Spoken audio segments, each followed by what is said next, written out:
Dun, dun, dun, dun, dun, dun. That's me breaking it down. Make sure the audio's good. Yeah, we're good. We don't need to hear that again. Welcome, everybody, to Alabama Postgame at the voice of college football. I am Zach Ramilius, here to talk to you about a beatdown. That was a beatdown. 49-21 over the Kentucky Wildcats.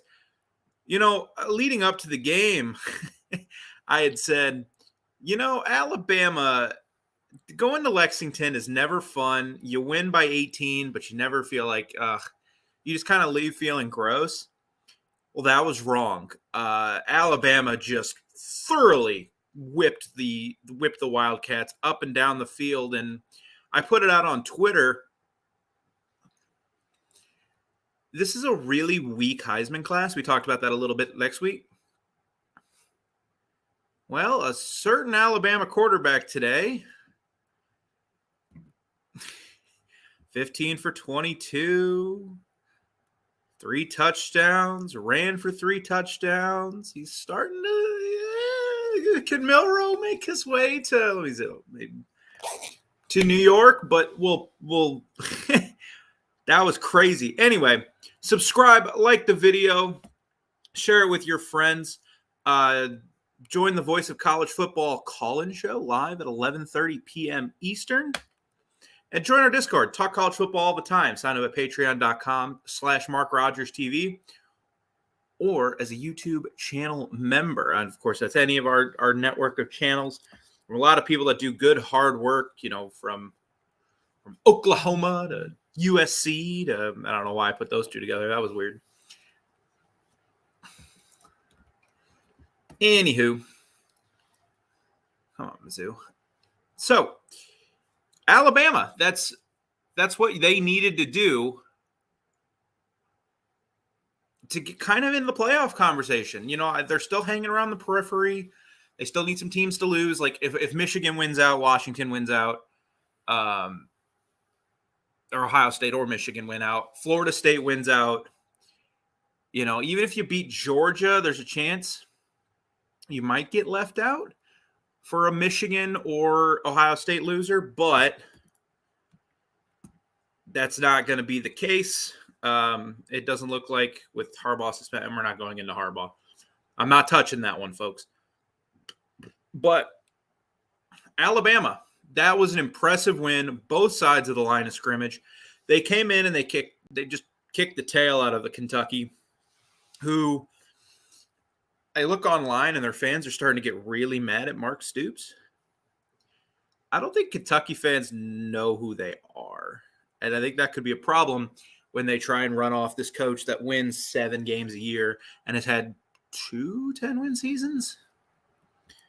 But just look at total yards, 444 to 253, 23 first downs to 11, 159 rushing yards, 4.1 yards per rush. The penalty is a little bit of an issue. They gave up a touchdown that was the first touchdown of the game for Kentucky, aided by a drop punt and a pass interference in the end zone that when I was watching, I was like, that's not interference. And then I saw the reverse angle. I was like, oh yeah, he clearly got him. But an impressive showing for the Tide today offensively. They really got everyone involved. Jace McClellan had 9 carries. Milroe had 8 carries. Haynes had 6 carries. Roydell 6 carries. Miller 6 carries. And obviously, when it's a blowout like this, you can Ty Simpson threw the ball for 3 times, for God's sakes. Kobe Prentice was today's leading receiver with 74 yards and a touchdown. Milroe did what he did. He spread the ball around a little bit. Just a complete dominating game by the Crimson Tide. The game that me and other Alabama folks have been waiting for, to go on the road against, Kentucky's not great. They've lost, that's their 3rd home loss of the year. They lost to Missouri at home. They lost to Tennessee at home. And now they lost to Alabama. They lost to Georgia. They're 6-4, but they're still a bowl team. Who do they got next week? South Carolina? Like they could win that game, then they got Louisville. They'll probably lose that game. So 7-5, like it's a 7-5 team. Like, and you went on the road and just tarred and feathered them. I mean, how long, Bama fans, have we been waiting for a performance like that? I know they beat the crap out of Mississippi State, but like Mississippi State stinks. Like they're not good this year. Like, but they went on the road. Alabama the last few seasons has really liked to play with their food on the road. Arkansas, they've really struggled with. A&M, LSU, obviously they lost last year, even though I think they were better than LSU. They played with their really had issues with, like I said, Arkansas. Tennessee last year, they lost. Ole Miss, they've played around with teams that they're better than. Texas last year.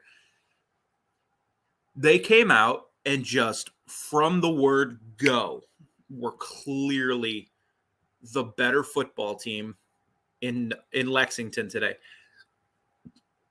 I mean, if you just look Alabama all year has stunk. They average I think they've only had one other touchdown, first drive touchdown in 10 games, which is nuts.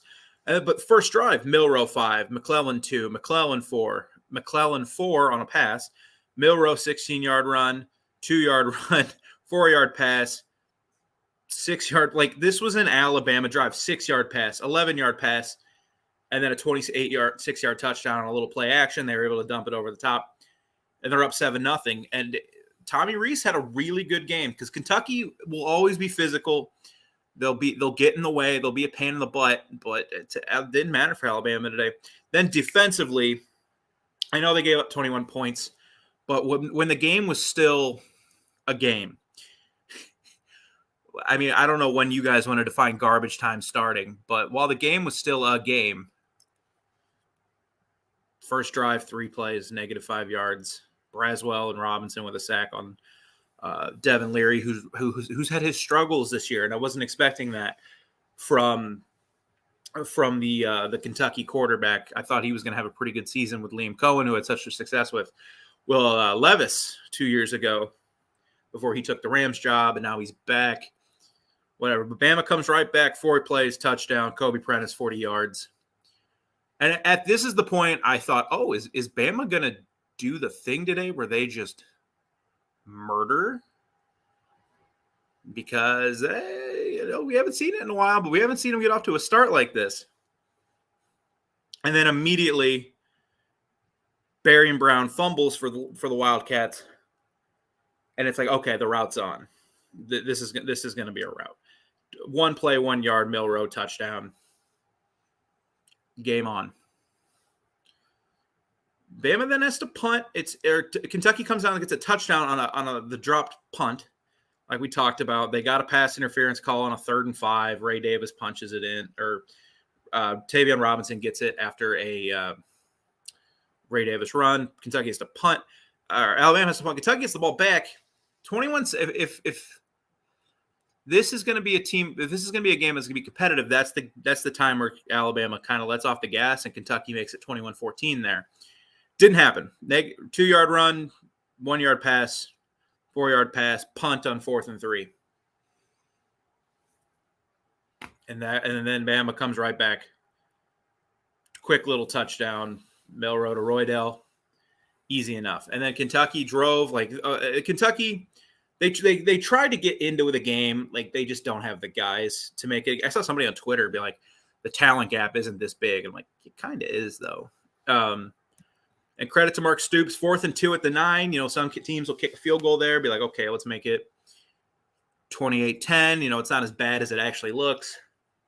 Or it's not as it's better than it should be. But they go for it. Devin Leary just does not completes pass to himself. Loss of 4. Bama. Then Milroe throws a pick. They were trying to get Kentucky into this game there, right in the middle. They went up 21-0 and then just kind of took their foot off the gas for a little bit.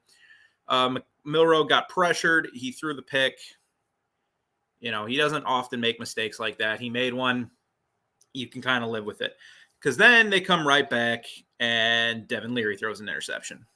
Because Devin Leary's been prone to do that a little bit this year. Bama punts. We go to the half. It's 28-7. We trade punts for a little bit. And after the first half, wow. You know, this isn't what we normally see from Alabama in the first half against teams like this. Now, in the second half, Kentucky came right down and scored again. They were aided by a roughing the passer call. After a few weeks of penalties not being an issue for the Crimson Tide, they came up a couple untimely penalties. One on the 3rd and 5, then Kentucky then scored, and then this roughing the passer, because then Kentucky was able to come down Ray Davis from 2 yards out. Okay, 28-14. Not really a concern though. I mean, run for 3, pass for 7 for a first down. McClellan 17-yard run. You know, on Milroe credit on 3rd and 17, he was able to find Kobe Prentice for 30 yards. That's something that one shocked me. That's something you don't often see from Kentucky teams. Is on a play like that, 3rd and 17, they're going to get that stop 9 times out of 10 because they play that way. They play that extremely safe, kind of that Kirby Smart, Dan Lanning, just not as explosive or as talented. Like, you can get inside our 30, but you're not going to do anything inside our 30. And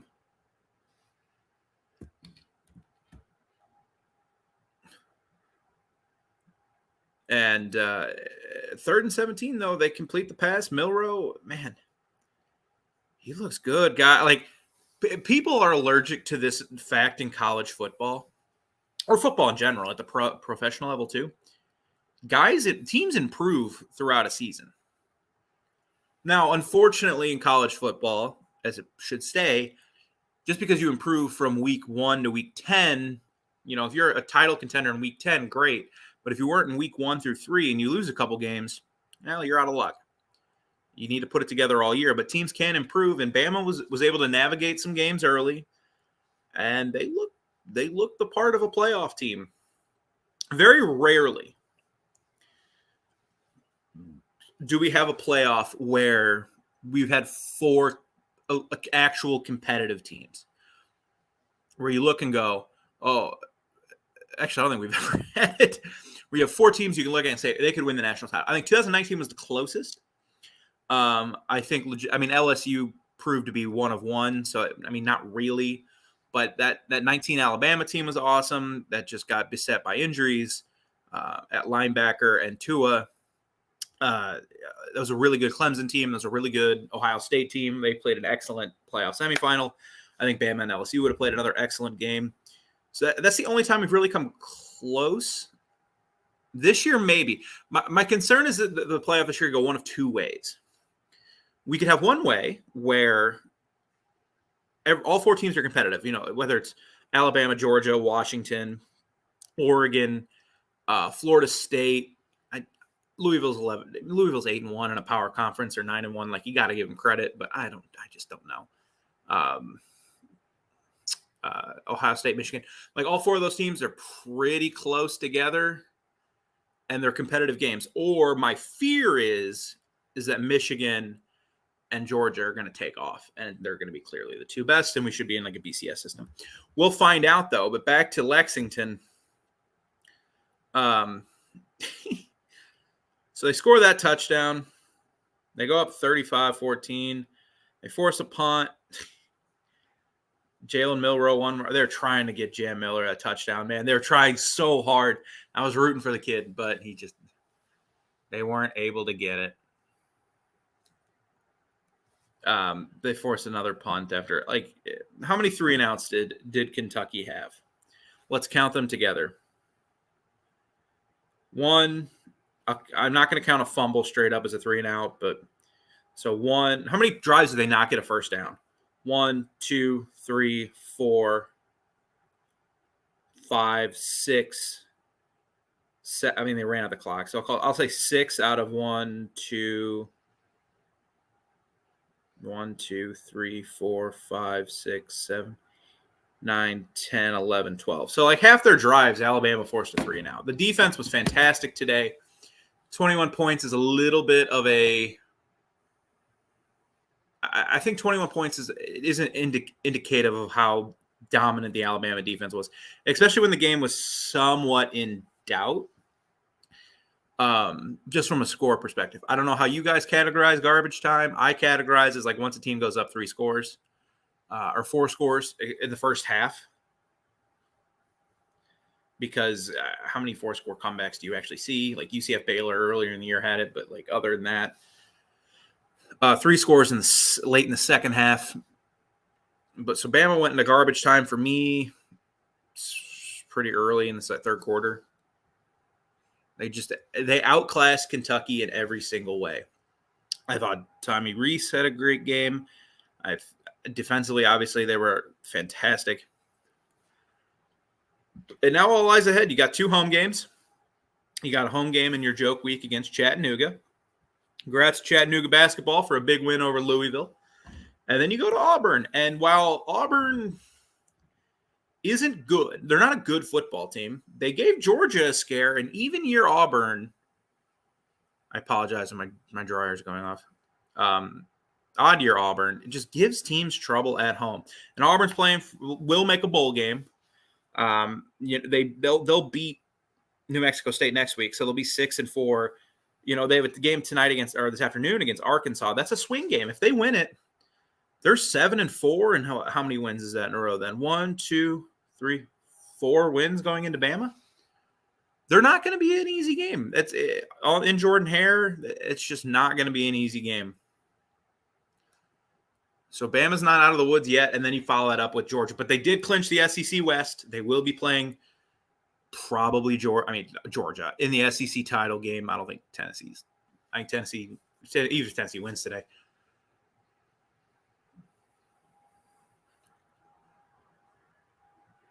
Nice play, Brady Cook. So we'll have Kirby versus Nick in 3 weeks in Atlanta. That'll be a fun one because this isn't a dominant Georgia team. They're kind of weak at tackle. You win that one, all of a sudden you're in the playoff and potentially in the playoff. And then, I just can't believe people counted out Nick Saban. Like, you're crazy to do that. You're crazy. They lost to Texas. Texas is a pretty good football team. It took acts of God for them to lose against Oklahoma, like 3 turnovers, a stop on 4 stops on the goal line for them to lose by 3 against OU, like literal acts of God. So they're a good football team with Quinn Ewers, and you lost. And in that game we talked about, they got kind of punked. They're not getting punked around anymore. That O-line has come together. They're playing some really good football. The D-line's been great for the most part all year. And now you've got an offense. You've got a really, really productive offense that knows how to – the issue for Jalen Milroe for most of the year was, obviously on screens and stuff, he could hit those throws because if you can't hit a screen, you're not playing quarterback at any level. And he could hit some deep shots. He was very good. I apologize. And I can't just get up and go get it. And I'm home alone. So his deep shots, and he was really good on deep shots. It was his intermediate that it was just, you didn't know if it was going into the 12th row. You didn't know if it was going to hit the receiver in the hands. You didn't know if it was going to hit a defensive back in the hands. They weren't going to catch it. And today he was really productive in the intermediate. He had a good game. Jalen Milroe is just getting better. And that's all you ask. Just get better.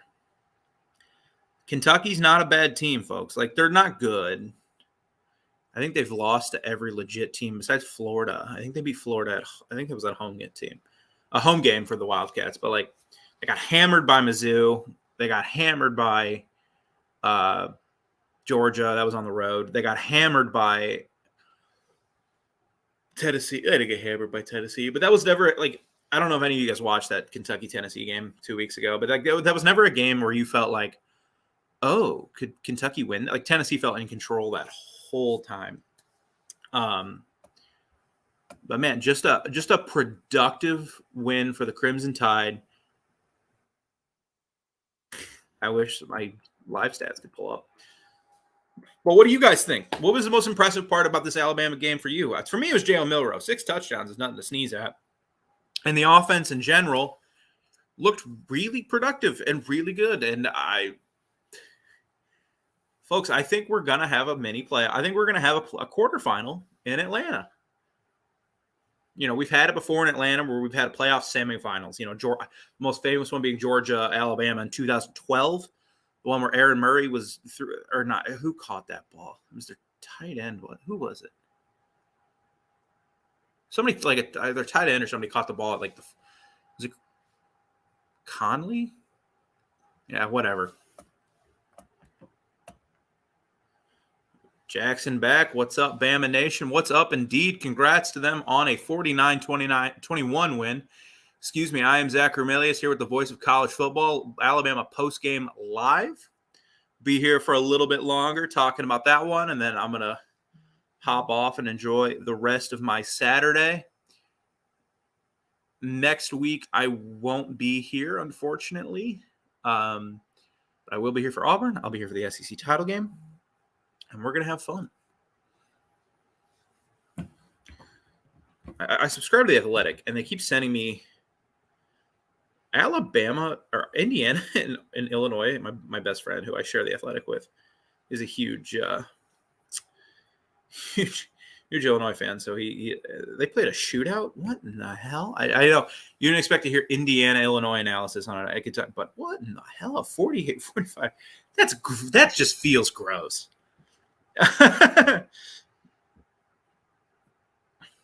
But now Alabama has won 1, 2, 3, 4, 5, 6, 7 in a row. 8 in a row. They'll make it 9 next week against Chattanooga. Probably make it 10 against Auburn, but we'll see. I'm not putting my eggs before I hatch them against Auburn because that's just not something I enjoy doing when you have to go to Jordan-Hare. It's just not a fun thought exercise because I'm going to guarantee you Bama fans, win or lose, are going to come in here or are going to be on Twitter and they're going to be pissed because the game wasn't a blowout. It was ugly. No one quite knew what was happening. What a day. What a day that game always is. Pretty entertaining slate this morning, though. I mean, stunned to watch Penn State and Michigan play that game. I've seen, not to get too off track, but I think I've seen Penn State in these like big games, whether it be Michigan, Ohio State, up and coming Iowa, like that a couple years ago. I feel like I've seen them play the same game 100 times. It's every time it's the same game. They go down by 2 scores. They score. They make it a little closer, but they lose, and they lose decidedly because they're not – I mean, they're not bad. Like, they're going to win 10 games, but they're not at that level because they don't have any dudes out wide, and they coach scared. They coach – it's crazy to me that Penn State coaches not to get destroyed. And maybe Drew Aller's just not a guy. Well, I don't think this is the year to find out if Drew Aller is a guy or not. He's young. But, man, 70 passing yards or whatever it was, like, that can't happen. I don't care who you are.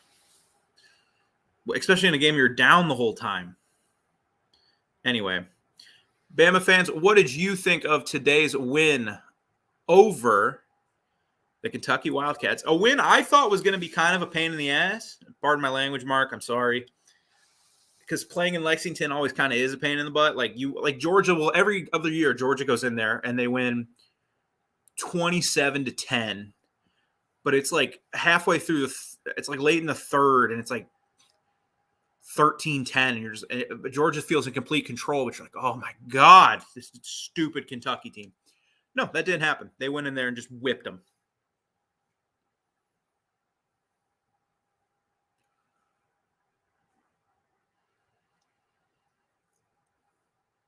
Just absolutely whipped them, which is what you need. Touchdown Utah.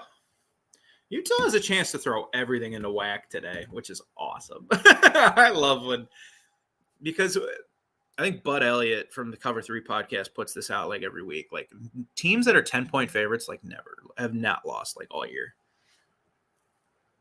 Because so that's why like this end of the year is going to be just so crazy with Florida State and Washington and Oregon and not Penn State, Michigan, Ohio State, all these teams, Georgia, because none of them, Ole Miss even, like Ole Miss is in the conversation. They're here. They're Ole Miss wins tonight. They're right in that conversation. Now, I don't think two SEC West teams can get in, so I don't think Ole Miss really has a chance, but like we've seen it before. So maybe. No, we haven't seen it before. We've never seen two teams from we've seen it before, same division, but it was Ohio State and Michigan last year. Literally last year, Zach, you stupid dolt. Oh, just being silly. Let me go ahead and throw that banner up there. Code BIG for $10 off a purchase of at least $100, or promo code BIG20 for $20 off a purchase of at least $300 at ticketsmarter.com. Subscribe, like the video, like all our videos. Why wouldn't you? We're a bunch of goofy guys and gals that love talking this silly sport. That this is the last year. This is the last year this sport's going to feel like it has, for my entire life, just because it's all about to get nuts. Enjoyed our Voice of College Football call-in show at 11:30. Join Mark and he'll talk about all these games. I'm talking about just the 11 a.m. slate, mostly Alabama, obviously. But we got a top 15 game in Columbia, Missouri. We got a top 20 game in Seattle, Washington. Just a once you get into conference season, there's never a bad slate. Next week, maybe a little bit, because we got just stupid. We got the SEC bye week. Like let's do a thought exercise and let's look at the SEC schedule next week. Okay, you got Georgia, Tennessee. That's actually a great game. Chattanooga, Alabama, UL Monroe, Ole Miss, good Lord. Southern Miss, Mississippi State, good Lord. Abilene Christian, Texas A&M, good Lord. New Mexico State, Auburn, good Lord. FIU, Arkansas, Georgia State, LSU. But then you also got Florida, Mizzou, and South Carolina and Kentucky. So at least you got a couple conference games, including a big one in Knoxville. I mean, Tennessee, if they lose today, their season's kind of over in terms of New Year's slots or anything like that. But that's going to be a raucous crowd in Knoxville, I'm sure. I'm looking forward to keeping an eye on that one. Unfortunately, I won't be able to straight up watch it, so I might have to keep an eye on it on my phone or a little YouTube TV. Mizzou's got 3rd and goal at the 7. At the end of the first, 0-0 in Columbia, Missouri. If they win this game, man, 10-2 is on the table. They got Florida and Arkansas on the schedule. And a New Year's Six Bowl for the Missouri Tigers would be crazy. And a little fun, because I like seeing some of these teams that don't always make it into bowl games like that. I am so sick of this dryer. Why does it buzz 15 times? I understand. It's probably not even dry because my dryer stinks. Just scoping out the rest of the top. Kansas State's beating up on Baylor. I'm telling you guys now, if you're in this chat, I'm going to let you in on a secret. Dave Aranda is going to be USC's defensive coordinator next year. It's going to happen. It's going to be Dave Aranda and Lincoln Riley, and USC's probably going to be pretty happy with that, as they should be. Florida State will beat up on Miami. Miami's playing like a 3rd-string freshman quarterback. He's the kid that started against Clemson. Unfortunately, Clemson's not that great this year, although they did look pretty good against Georgia Tech. They rebounded. Who does Clemson have next week? Because Clemson, let's look. ACC. I think we talked about enough, so I'm just kind of going scatterbrained before I hop off here. Clemson. Shut up, dryer. 6-4. They got North Carolina at home. They can win that game. And then if they beat South Carolina, which they should, all of a sudden they're 8-4. So thank you. I should have looked in the chat before I looked at my phone. Dumb of me. So yeah, they can win that game at home, especially the way they've played the last couple weeks. And then they got South Carolina, 8-4 Clemson. Be pretty,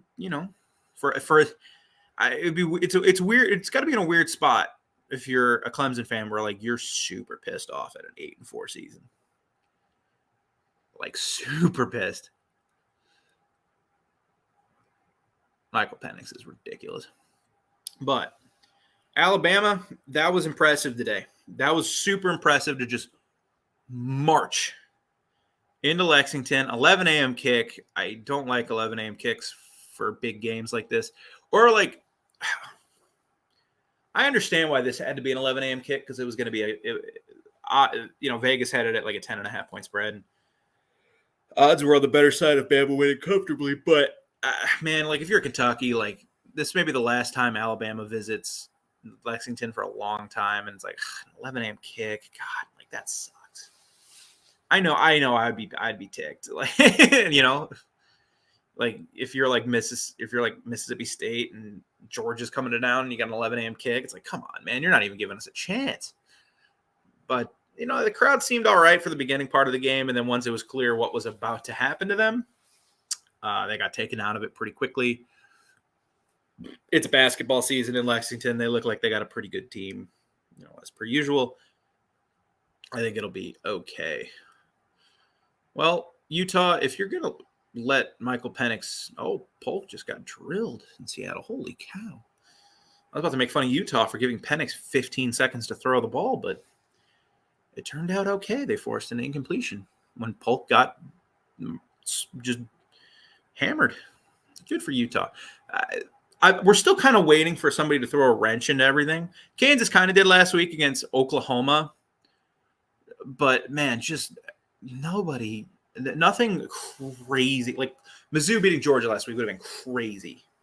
Or something, and really throwing the SEC into a loop. Just nothing crazy's happened yet this year with any of these top teams. Like Alabama lost to Texas. Okay. Like Texas is pretty good. I got nothing against the Horns. Oregon lost to Washington on the road. Okay. Like that's not a loss. That's not a crazy loss. And I think if they replay, Oregon wins by like 2 touchdowns. I think they win pretty comfortably. Texas lost to Oklahoma. Again, like I said earlier, just none of these top teams have really seen much yet. Michigan has played one football game all year, and that was today. And once they went up early, I never felt like they were in any danger of losing that football game. I'm not taking a Penn State offense. I'm not taking a Mike Yurcich offense seriously. Alabama, they lose to Kentucky. That would have been crazy. It just did happen. Florida State's not going to lose to Miami today. That would be a crazy loss. But, I say that. Like, that's one of the games I want. Like, they're not going to lose that game. And then they lose that game. And that's one of those losses. Those are the losses that haven't happened this year yet. Is the they won't lose that one. And then they do. Like, Washington won't lose to Utah. You look up and Utah's playing them into a 20-24 game in the third. Like, Penix missed a touchdown. He's probably your Heisman favorite at this point. He should be. I don't think we'll have to hear any more about J.J. McCarthy's Heisman candidacy. Because he threw for like negative 20 yards today, it felt like. God, I want to pull up a box score. I mean, I had an eye on that game. I was more watching Bama, obviously, because I do this, but let's see. Yeah, 10 for 22 for 70 yards for Eller, 7 for 8 for 60 for McCarthy. They didn't have to throw the ball a lot, granted. It felt like definitely. I wasn't watching the game closely, but it definitely felt like Michigan knew Penn State was not going to be able to score. Just not in the slightest. So they were like, let's run it. Let's get off the clock here. And Michigan, I also played that defense. Like, get inside our 40, that's fine. Get inside our 35. You're not doing anything once you get in there. How many possessions were in that game? Because that game was over like super quick. And with these new clock rules, like these kind of games are not going to have anything to them. 1, 2, 3, 4, 5, 6, 7, 8, 9, 10, 11, 12, 13, 14, 15, 17, 18, 19, 20, 21. 21 possessions isn't that crazy. It just felt like that game just flew by, though. Any other thoughts from Alabama Nation before I wrap it up here? Let's see what Penn State's running game did. Yeah, it was fine. Katron Allen averaged 6 yards a carry, but like again, Michigan was kind of letting them, and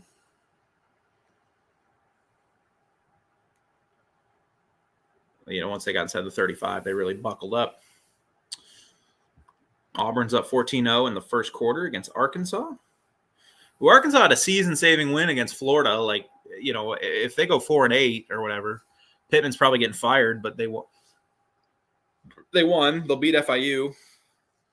So they might get to 5 wins if they lose today. They might beat Mizzou. But still, that was a big win to avoid a potential 3-9 disaster season, which you can't have. You fired Bielema for going 4-7 a year after he won 9 games. So, or 8 games. I think they went 8-5. Good game from Milroe. Good game from the offense. Really good defense. What are you going to do, man? That's just what you want to see from Alabama. I want to thank you all for tuning in. Alabama wins 49-21 over the Wildcats of Kentucky. Subscribe, like the video, like the channel. There's no point in not.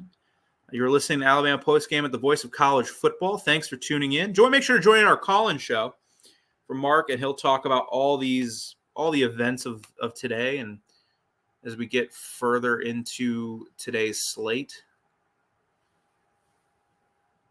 And $10 off a purchase of at least $100 or more. Promo code BIG20 for $20 off a purchase of at least $300 at ticketsmarter.com. Again, I want to thank you all for joining. Congrats to Alabama. I won't be here next week. In 2 weeks, when they play Auburn for rivalry week, I'll be here, and I'm sure it'll be another fun edition of the Iron Bowl. You guys enjoy the rest of your week. At that point, enjoy your Thanksgiving, enjoy the holidays with your families, and roll Tide. Everything's still on the table for this team, and who thought any of us would be saying that after some crazy close losses or close calls, especially after that USF game? Who thought any of us would be saying that? Some of you doubted Nick Saban. Shame on you.